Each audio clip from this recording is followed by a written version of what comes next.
Hello everyone, my name is Mr. Pokephile and welcome to THFE Productions. Now, if you missed E3 2013, well, if you missed the Microsoft press conference, do not worry because myself and Ablesir Thomas are going to be doing a recap on the events and games that we saw at E3. Now, the very first one that we saw was Metal Gear Solid 5. Now, personally, I haven't actually played too many of the Metal Gear Solid games. However, I've got to say that this one looks pretty awesome. It is now an open world environment, so you're not limited to a linear story / linear quest line. You can go pretty much anywhere you want, and they showcase a lot of horse gameplay, which is pretty cool. It takes place in Afghanistan, apparently. There's also real weather. There's also real time. There's just a lot of cool elements to this game that looks awesome. Following the Metal Gear Solid 5 reveal, they talked about Xbox 360 and its future. Now, Microsoft has always stated that they're going to continue to support Xbox 360, however, they took it one step further and they've actually released a brand new model for the Xbox 360. They stated that the new model is going to be much more quieter, much more quicker, and it's just got a new look to it to match the Xbox One. They also explained starting July 1st, everyone with an Xbox Live Gold membership is going to be entitled to 2 free games per month. Now, titles like that include games like Halo 3 and Fable, Assassin's Creed, games like that. So everyone's going to have the option to select 2 free games per month on Xbox Live, which is pretty awesome. It was also announced that World of Tanks will be released on the Xbox Live dashboard, and you'll be able to play it free online on Xbox Live. A side-scrolling adventure game was also revealed known as Max: The Curse of Brotherhood. We were also lucky enough to get a glimpse of Dark Souls 3, which I gotta say looks incredible. Following the announcement of Dark Souls 3, they began to talk about the Xbox One and just how many games they have in development for it. One of the most beautiful games that we actually got to see was Ryse. The game is an Xbox One exclusive and it's being developed by Crytek. It will also be available at launch, so you'll be able to play it this year.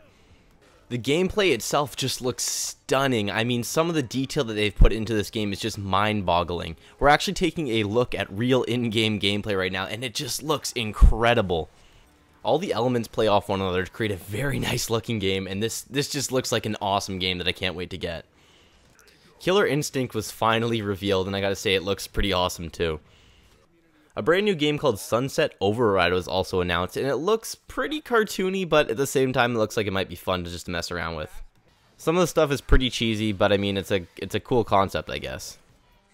We got another look at Quantum Break. Now, I am not 100% with this information, however, from what I heard, you kind of are a failed science experiment where you have the ability to slow down time sometimes. I'm not necessarily 100% on that, but nonetheless, it looks pretty cool. Dead Rising 3, I'm so excited. So I love Dead Rising 1 and 2, and they showed off Dead Rising 3, and it just really captures the whole overwhelming zombie idea, where like you're in a zombie apocalypse and there's just so many surrounding you. You can also create your own weapons in this. It's just so awesome, and I'm incredibly excited for this game. You can now use your Xbox One and Kinect to actually live stream to Twitch. You can use your Kinect as a microphone so you can provide commentary, and you can use your Xbox One to actually showcase what you're playing and live stream. This is pretty great because a lot of people didn't really have this option before, but now they can. Microsoft points are now gone, so you no longer will use Microsoft points to actually buy stuff on Xbox Live. You'll use local currency, so wherever you live, whatever your currency is, that's what you'll use to buy stuff online.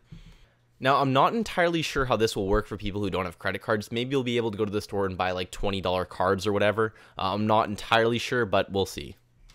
A new feature was implemented for Xbox Live Gold subscribers, and it's the fact that if you have one Xbox Live Gold account on your Xbox, all the other silver accounts will be able to play online without the Xbox Live Gold account being signed in. This means that the subscription is now shared across everyone on that Xbox, which is such a good feature for a lot of people, and I'm glad that they finally implemented this. Battlefield 4 made an appearance, and it was very, very, very awkward. I guess you may see it later. We're continuing? After the technical delay, though, the game actually did look very fresh and fluent. With all that being stated, I'm going to go ahead and pass it over to Ablesir Thomas so he can continue the recap and give you the second half of E3. Thanks for the intro, Mr. Pokephile. Microsoft also debuted their new smart glass tech using the game Ryse. They showed the ability for players to track in-game stats instantly, as well as the ability for players to actively search for multiplayer maps while they're playing a single-player game. Microsoft also debuted the first gameplay footage of Forza Motorsport 5, and it just looks absolutely stunning. It's running, of course, at 60 frames per second and at 1080p, so we can definitely look forward to this title. And they also showed a lot of awesome real-world tracks as well as new cars.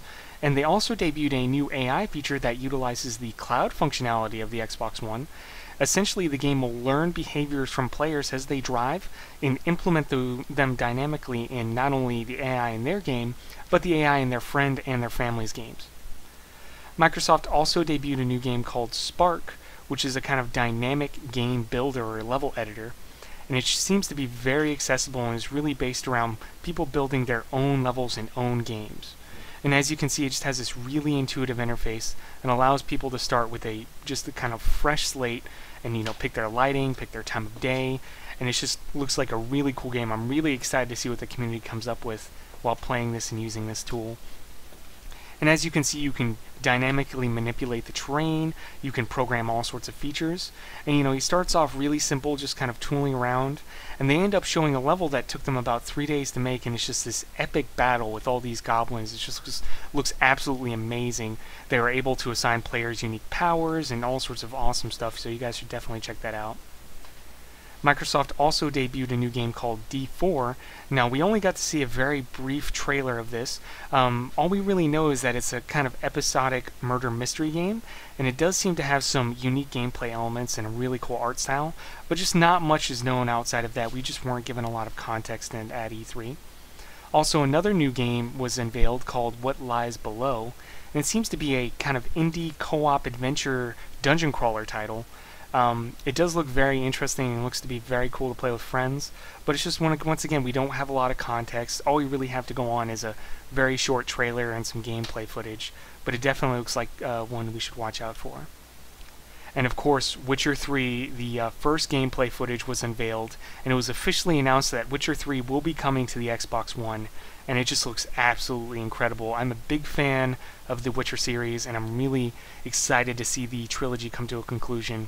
And it's just them bringing a brand new open world, all these new features, just looks absolutely stunning. It could even rival Skyrim in scope. I'm just so excited to see how this ends up coming out. And of course, mermaids. You just can't go wrong with mermaids. But just absolutely incredible, dark, mature story, and it's going to have this insane visceral combat. Anyone who's a fan of RPGs should definitely watch out for it. Just looks absolutely insane. It's probably one of my favorite games at the show.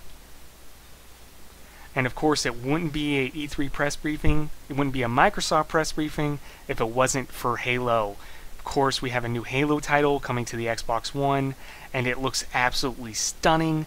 This trailer is just insanely epic, and it just what is this thing, this foreigner thing? It just is insane. We haven't seen anything like it. I cannot wait to hear more details on this. Unfortunately, at this point, details are really scarce. What we do know is that the game will run at 60 frames per second, which is a first for the Halo series. And of course, Master Chief is returning, and it seems like Cortana may be a big part of the plot, and just looks absolutely stunning. Just look at the fidelity of that trailer. Just absolutely insane. I'm sure everyone here is just really hyped to hear more news. As soon as we hear stuff about this, guys, we will be posting on the channel. We will be letting you guys know, because we are super excited for this title.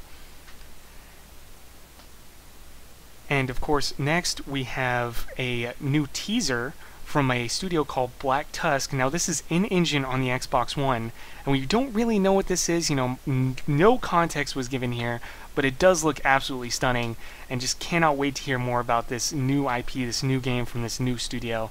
Really, really exciting stuff. And of course, we have a brand new game called Titanfall, and it is a game from the Respawn Entertainment, which was made of a lot of old Infinity Ward employees, and promises to be a multiplayer-focused sci-fi mech-based shooter. So definitely keep your eye on this one. It's going to be very, very cool. And of course, towards the end of the show, Microsoft did end up showing the release date. The Xbox One will be coming out this November in 2013, and will be launching at $499. So it's really exciting. Guys, I want to thank you for watching this video. Pokephile, thanks for helping me out here. And guys, I hope you have a great day.